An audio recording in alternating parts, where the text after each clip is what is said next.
everyone, welcome back to my YouTube channel.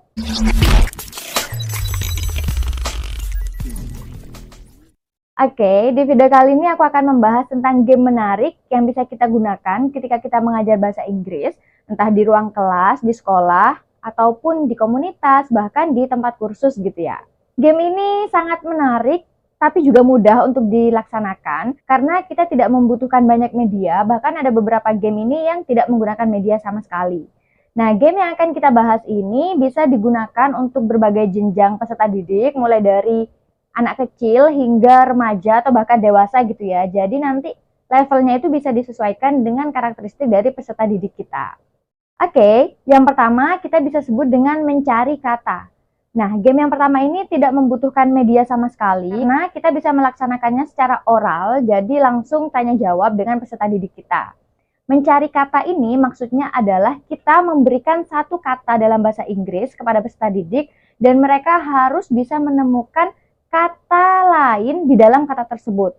Nah, kadang kan ada kata dalam bahasa Inggris yang lumayan panjang, dan ketika dipecah-pecah itu bisa membentuk kata yang lain. Entah bentuknya itu kata kerja, kata sifat, kata keterangan, atau apapun. Jadi kita bisa memberikan kebebasan kepada peserta didik untuk menemukan kata di dalam kata yang kita berikan. Contohnya, kita memberikan kata important, penting. Nah, dalam kata important, peserta didik kita harus mencari kata lain yang ada di dalam kata itu.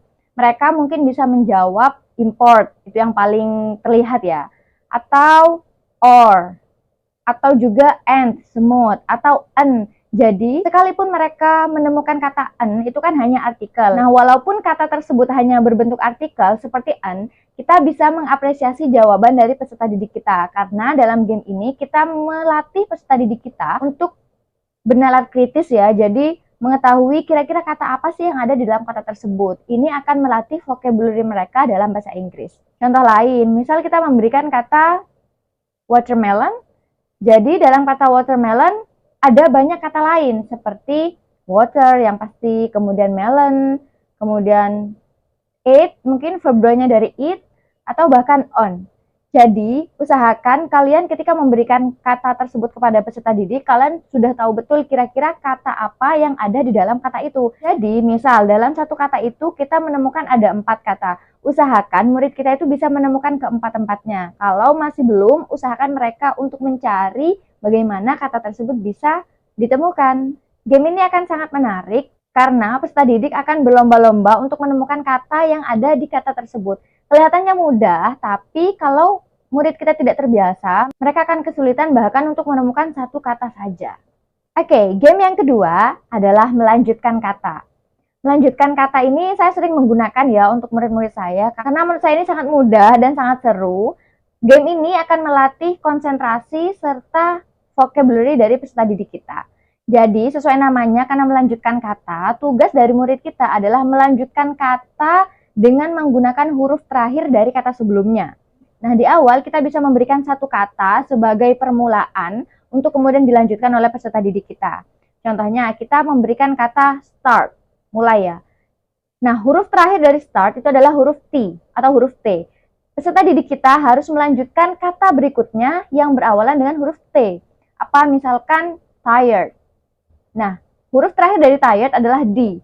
Murid kita yang berikutnya di sampingnya mungkin bisa melanjutkan kata tersebut dengan kata bahasa Inggris yang berawalan huruf D. Game ini akan sangat seru ketika sudah mulai panjang atau kata-katanya sudah mulai banyak, karena nanti peserta didik kita itu akan menemukan huruf yang berulang-ulang. Misalkan menemukan huruf E. Mereka sudah menjawab huruf E, tiba-tiba akan ada huruf E lagi, ada huruf E lagi. Jadi mereka akan berpikir tentang vocabulary apa yang mereka miliki dalam bahasa Inggris. Nah, ini bagus sekali untuk memperkaya kosakata mereka dalam bahasa Inggris. Ketika menggunakan game ini, kita hanya memerlukan media yang berupa papan tulis dan juga spidol mungkin. Jadi, peserta didik itu bisa menuliskannya di depan sambil bisa kita beri waktu. Jadi, ketika mereka berpikir untuk melanjutkan kata itu, kita bisa memberikan limit waktu sehingga kalau lebih dari waktu yang ditentukan, kita bisa memberikan punishment sesuai dengan kesepakatan bersama yang lain gitu ya. Jadi, akan sangat seru sekali pembelajaran bahasa Inggris yang kita laksanakan. Nah, kalau misal kita ingin menghubungkan game ini dengan pembelajaran yang kita berikan, kita bisa menentukan topik atau vocabulary apa yang harus mereka tuliskan sesuai dengan materi yang kita ajarkan. Misalkan kita menjelaskan tentang things around us, tentang benda-benda yang ada di sekitar kita.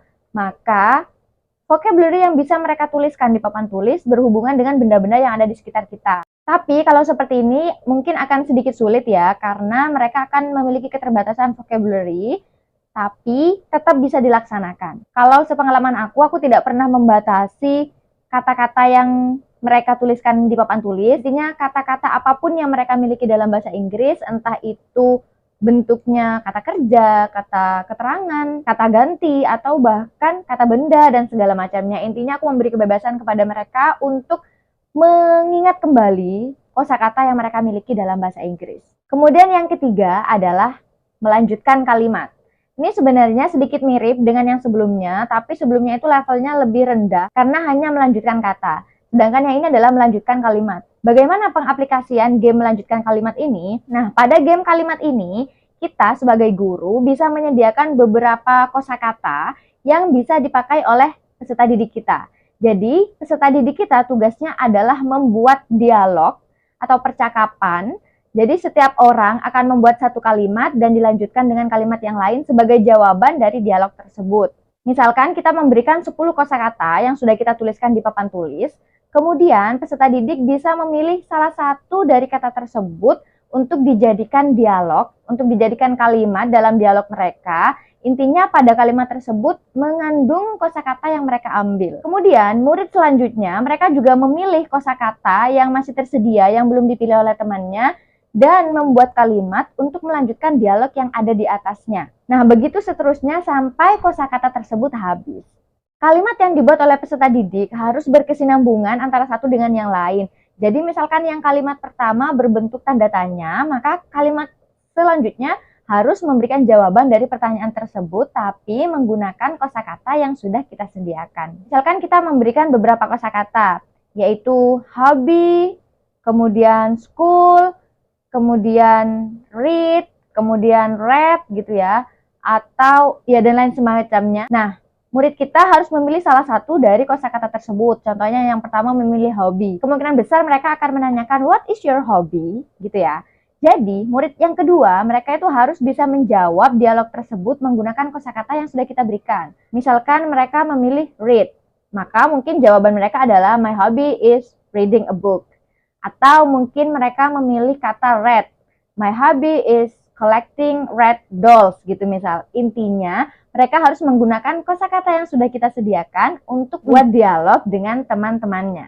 Oke, game yang keempat adalah menerjemah kata. Nah, menerjemah kata ini mungkin kita tidak perlu media apapun ya untuk pelaksanaannya. Jadi, kita harus menyiapkan beberapa kosakata yang harus diterjemah oleh murid-murid kita. Game menerjemah kata ini harus terdiri dari dua kata. Contohnya, kita bisa menanyakan pada murid kita, apa bahasa Inggrisnya ibu? Kemudian, apa bahasa Inggrisnya jari? Nah, setelah mereka menjawab, kita bisa combine lalu apa bahasa Inggrisnya ibu jari. Nah, seperti itu cara bermainnya. Kita bisa menanyakan apa bahasa Inggrisnya ibu, kemudian apa bahasa Inggrisnya kota, lalu apa bahasa Inggrisnya ibu kota. Nah, game ini akan sangat seru sekali karena ini akan mengecoh konsentrasi mereka. Yang awal mungkin mereka sudah pede, bahasa Inggrisnya ibu adalah mother, bahasa Inggrisnya kota adalah city, bahasa Inggrisnya ibu kota. Nah, kalau mereka tidak fokus, mereka mungkin akan mengulang jawaban mereka lalu disatukan saja. Misal mereka mungkin bisa saja menjawab mother city gitu ya, kalau mereka tidak tahu vocabulary dari ibu kota. Nah, ini akan meningkatkan vocabulary mereka dan juga kefokusan dari peserta didik kita. Kemudian, game yang terakhir yaitu menemukan kata. Nah, untuk game ini sedikit lebih membutuhkan persiapan daripada permainan-permainan yang sebelumnya, karena pada permainan ini sistemnya seperti TTS gitu ya. Kita bisa membuat kolom terlebih dahulu dan berisikan huruf-huruf acak. Kemudian kita bisa meminta murid kita untuk menemukan kata-kata yang ada pada kolom yang sudah kita buat tersebut. Nah, game ini juga bisa diterapkan untuk level anak kecil dan juga untuk level peserta didik yang sudah remaja atau bahkan dewasa ya. Tinggal kita menyesuaikan kontennya saja. Kalau untuk anak kecil mungkin kata-katanya itu yang mudah tentang noun, benda-benda yang ada di sekitar kita, atau mungkin kata kerja yang sering mereka lakukan setiap hari, seperti itu.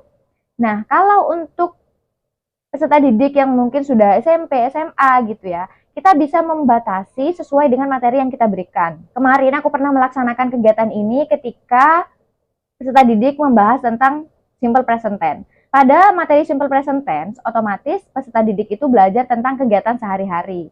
Jadi, dalam TTS yang aku berikan, itu terdapat banyak sekali kosakata bahasa Inggris yang berhubungan dengan kegiatan sehari-hari dan yang tidak berhubungan dengan kegiatan sehari-hari.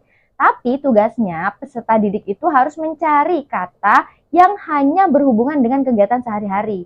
Jadi sekalipun mereka menemukan kata dalam bahasa Inggris tapi tidak ada hubungannya dengan kegiatan sehari-hari, maka mereka tidak bisa dibenarkan jawabannya itu. Kalau waktu itu, aku memberikan kesempatan kepada mereka boleh memilih kata apapun yang menurut mereka sesuai dengan kegiatan sehari-hari, tetapi mereka harus memiliki alasan di balik kata tersebut. Dan kebetulan waktu itu aku melaksanakannya secara berkelompok, jadi tugas dari kelompok lain itu harus mengkritisi jawaban dari temannya jika menurut mereka ternyata kata ini nggak make sense loh kalau dibilang kegiatan sehari-hari. Nah, di situ akan ada perdebatan karena waktu itu aku mengajar kelas 9, aku juga ingin melatih nalar kritis mereka, bagaimana cara mereka berargumen dan bagaimana cara mereka mempertahankan argumen mereka. Jadi, aku memang menginstruksikan kepada mereka, kalian harus mencari kata sebanyak-banyaknya, tapi yang harus berhubungan dengan kegiatan sehari-hari. Tugas kalian, kalau kalian ingin memiliki banyak sekali kosakata, maka kalian harus bisa mempertahankan alasan atau rasionalisasi dari kata tersebut kenapa bisa disebut berhubungan dengan kegiatan sehari-hari. Nah, kegiatan itu sangat seru sekali karena antar kelompok itu tidak mau kalah gitu ya. Mereka selalu mencari alasan bagaimana untuk menggugurkan jawaban dari temannya atau mempertahankan jawaban dari mereka sendiri. Oke, itu dia teman-teman 5 game yang bisa kita gunakan saat kita mengajar bahasa Inggris. Semoga video ini bisa bermanfaat untuk teman-teman semua dan diaplikasikan ketika mengajar bahasa Inggris ya. Dan juga jangan lupa untuk dibagikan kepada teman-teman atau guru-guru bahasa Inggris yang lain. See you next video!